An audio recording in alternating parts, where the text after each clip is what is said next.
ট্রয়ের পতন। হেক্টরের শেষ কাজ করার জন্য যখন ট্রয়বাসীরা ব্যস্ত, তখন যুদ্ধ থেমে গিয়েছিল।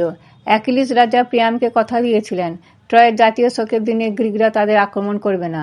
তারা প্রত্যক্ষ সংগ্রামে লিপ্ত হলো না বটে, কিন্তু চুপচাপ বসেও ছিল না। দেবী এথেনা চেয়েছিলেন ট্রয়ের সম্পূর্ণ পতন, তাই তিনি গ্রিকদের একটি দিলেন পরামর্শ, শেষ বিজয়ের জন্য একটি ফন্দি। এবং শুধু পরামর্শ দিয়েই তিনি ক্ষান্ত হলেন না, তাঁর প্রত্যক্ষ সাহায্যে গ্রিকরা তৈরি করল বিরাট একটি কাঠের ঘোড়া। ঘোড়াটি তৈরি হয়ে যাওয়ার পর গ্রিকরা রটিয়ে দিল তারা এবার নির্বিঘ্নে নিজেদের দেশে ফিরে যেতে চায়, আর যাবার আগে সমস্ত দেবতার উদ্দেশ্যে একটি ঘোড়া উৎসর্গ করে যাবে। কিন্তু এসবই ছিল একটি ফন্দি মাত্র। ঘোড়াটি এমনভাবে তৈরি করা হয়েছিল যে ঘোড়ার পেটটি ছিল একেবারে ফাঁপা, আর তার মধ্যে কৌশলে লুকিয়ে রাখা হয়েছিল সশস্ত্র সৈনিকদের। ঘোড়াটির পেটটি ছিল বিরাট আকারে একটি হলঘরের মতো। ঘোড়া তৈরি এবং তার মধ্যে লুকোনো ঘরে গ্রিক সৈন্যদের ভর্তি করে দেওয়ার পর সমুদ্র তীর থেকে খুবই কাছে টেনেডস একটি দ্বীপে ঘোড়াটিকে তারা টেনে নিয়ে এলো। এমন একটি জায়গায় ঘোড়াটিকে রাখলো যাতে করে ট্রয়বাসীরা যেন স্পষ্টই ঘোড়াটিকে দেখতে পায়। তারপর গ্রিক সৈন্যরা তাদের যুদ্ধ জাহাজগুলোকে টেনেডসের নির্জন সৈকতের আশেপাশে লুকিয়ে রাখলো। ট্রয়বাসীরা দেখল গ্রিক জাহাজগুলি ফিরে চলে গেছে, যুদ্ধবাজ সৈন্যরাও আর সেখানে নেই, পড়ে আছে কেবল দেবতার জন্য উৎসর্গীকৃত কাঠের একটি বিরাট ঘোড়া। তারা ভাবল হেক্টরের মৃত্যুর পর গ্রিক সৈন্যরা আর যুদ্ধ করার প্রয়োজন অনুভব না করে ফিরে গেছে নিজের নিজের দেশে মাইসেনিতে। দীর্ঘদিন একটানা যুদ্ধে দুঃখ থেকে নিষ্কৃতি পেয়ে তারা যেন হাঁপ ছেড়ে বাঁচল, তাদের সঙ্গে বিষাদ আনন্দের রূপ নিল।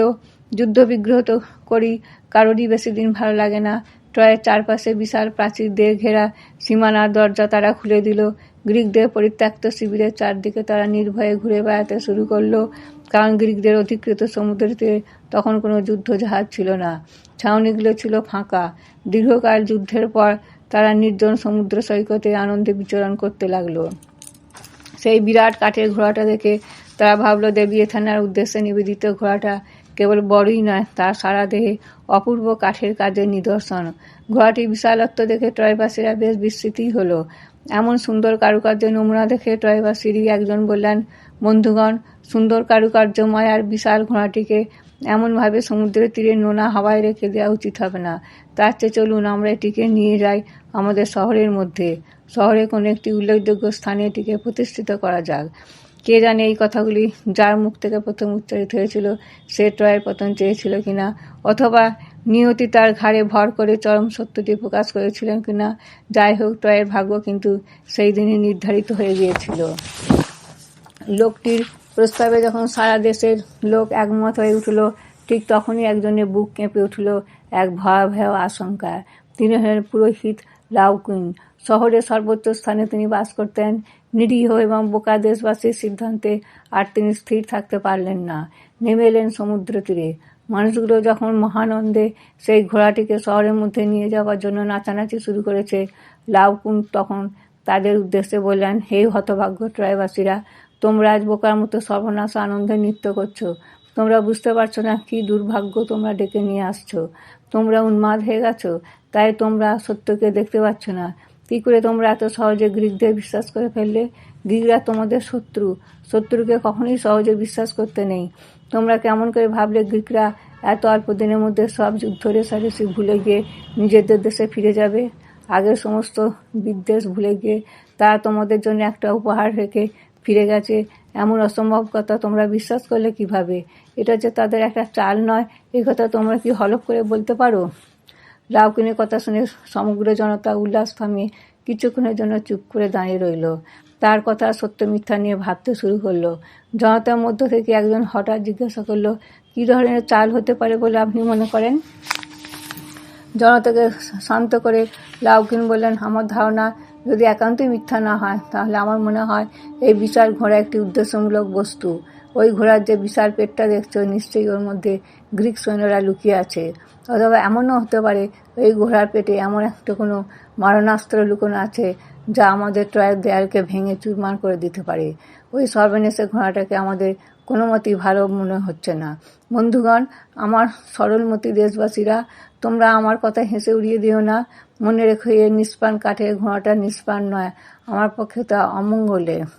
লাউকুন তার কথা শেষ করে নিজের বর্ষাটি দিয়ে সেই দৈত্যাকৃতি ঘোড়াটির গায়ে খোঁচা দিতে শুরু করলেন, কিন্তু দৈব ইচ্ছা অন্য, তাই লাউকুনের শুভ প্রচেষ্টা সাড়া দিতে কোনো ট্রয়বাসী এগিয়ে এলেন না।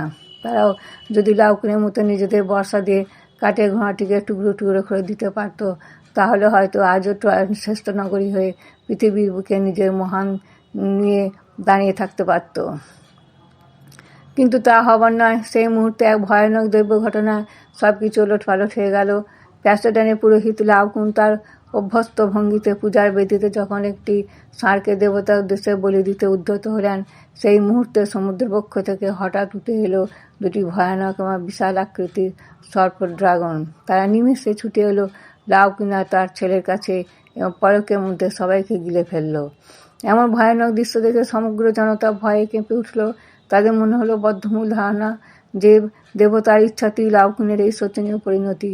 তারা আর দেরি করল না। সমবেতভাবে একমত হয়ে তারা বলল, ভাই সব, এই পবিত্র ঘোড়াটিকে আসুন আমরা সবাই টেনে নিয়ে শহরের মধ্যে প্রবেশ করি।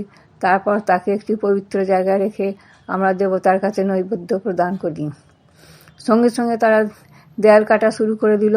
শহরে ঢোকার রাস্তা হয়ে গেল উন্মুক্ত। ভালো কাঠের কাজ করার জন্য মিস্ত্রি বসে রইল না। ঘোড়াটির পায়ের নিচে বিশাল আকারে চাকা লাগালো। ঘোড়াটির গলায় পড়ালো মোটা দড়ির ফাঁস। শিশুরা মহিলারা গান গেয়ে শুরু করলো পবিত্র স্তব, আর শক্ত জোয়ান পুরুষেরা সেই দড়ি ধরে কাঠের ঘোড়াটিকে টানতে টানতে নিয়ে গেল শহরের ঠিক মধ্যস্থলে। পথের মধ্যে প্রায় 4 বার তারা ঘোড়াটিকে থামাতে বাধ্য হয়েছিল, কারণ দৈত্যের মতো বিশাল আর ভারী কাঠের তৈরি এই ঘোড়াটি তো টানা সহজ কাজ নয়। আর সেই 4 বার ঘোড়ার পেট থেকে ভেসে এসেছিল অস্ত্রের ঝনঝন আওয়াজ। ট্রয়বাসীরা যদি সেই সময় সজাগ থাকতো অথবা বাস্তব সম্বন্ধে অন্ধ না হতো, তাহলে তারা অন্তত একবারের জন্য অস্ত্রের ঝনঝন আওয়াজটুকু শুনতে পেত। কিন্তু তারা তখন দৈব কিছু পাওয়ার আনন্দে মাতোয়ারা। টানতে টানতে তারা ঘোড়াটিকে নিয়ে গেল শহরের ঠিক মধ্যস্থলে একটি পবিত্র দেব মন্দিরের কাছে। ইতিমধ্যে রাত্রি এসে নামলো সমুদ্রের বুকে, নামলো সারা শহর জুড়ে। ট্রয়বাসীরা দিনের শেষ কাছে ফিরে গেল যে যার নিজ গৃহে। রাতের খাওয়া শেষ করে একসঙ্গে তারা আশ্রয় নিল তাদের নরম বিছানায়। দেখতে দেখতে সমস্ত শহর জুড়ে নেমে এলো ঘুমের জাদু। ওদিকে গ্রিক সৈন্যরা কিন্তু কেউই নিশ্চিন্তে ঘুমিয়েছিল না। টোনেডাস দ্বীপের আড়াল থেকে তারা সমস্ত নৌবাহিনী নিয়ে অপেক্ষা করেছিল এই সুযোগের জন্য। রাত্রির নিস্তব্ধ অন্ধকারে তারা তাদের সমস্ত বাহিনীকে ভাসিয়ে দিল সমুদ্রের বুকে। বিড়ালের মতো নিঃশব্দে তারা এসে হাজির হলো তাদের পরিত্যক্ত জাহাজ ঘাটায়। একটি রণতরী থেকে সংকেত পাওয়া মাত্রই একজন সাহসী গ্রিক তরুণ সৈনিক এক দৌড়ে চলে গেল দৈত্যাকৃতি ঘোড়াটির কাছে। খুলে দিল ঘোড়ার পেটে অবস্থিত গুপ্ত দরজাটি। ভেতর থেকে ঝাঁকে ঝাঁকে বেরিয়ে এলো সশস্ত্র গ্রিক সৈন্যরা। তারপর একযোগে সেই সব গ্রিক সৈন্য ঝাঁপিয়ে পড়ল ঘুমন্ত ট্রয় নগরীর প্রতিটি ঘরে। নিরস্ত্র অবস্থায় তখন ট্রয়ের সৈনিক পুরুষরা সুখনিদ্রায় ঘুমোচ্ছিল। তারা তাদের অস্ত্র তোলার সময় পর্যন্ত পেল না। অসহায়ের মতো প্রাণ দিল শত্রুর হাতে। ওদিকে ট্রয়ের পাঁচিল হয়ে গেছিল উন্মুক্ত। বিরাট গ্রিক বাহিনী সমুদ্রের জলের মতো তীব্র বেগে নগরীর মধ্যে ঢুকে পড়ল। খ্যাপা দৈত্যের মতো এক হাতে অস্ত্র, অন্য হাতে মশাল নিয়ে স্ত্রী পুরুষ বালক বৃদ্ধ নির্বিশেষে হত্যা করে চলল। বইল রক্তের বন্যা। জৈলপুরে ছাই হয়ে গেল ট্রয়ের সাধের অট্টালিকা, কুঁড়ে আর রাজপ্রাসাদ। এদিকে নিরস্ত্র মানুষের আর্তনাদ, অন্যদিকে গ্রিক সৈন্যদের বর্বর বিজয়োল্লাসে কাঁপিয়ে দিল ট্রয়ের আকাশ আর বাতাসকে। বহুদিনের একটি প্রাচীন নগরী, রানীর মতো সুন্দরী একটি শহর চোখের নিমেষে নিজেদের ভুলে ধ্বংস হয়ে গেল। পড়ে রইল লক্ষ লক্ষ মানুষের মৃতদেহ আর ট্রয়ের ধ্বংসাবশেষ একাকার হয়ে।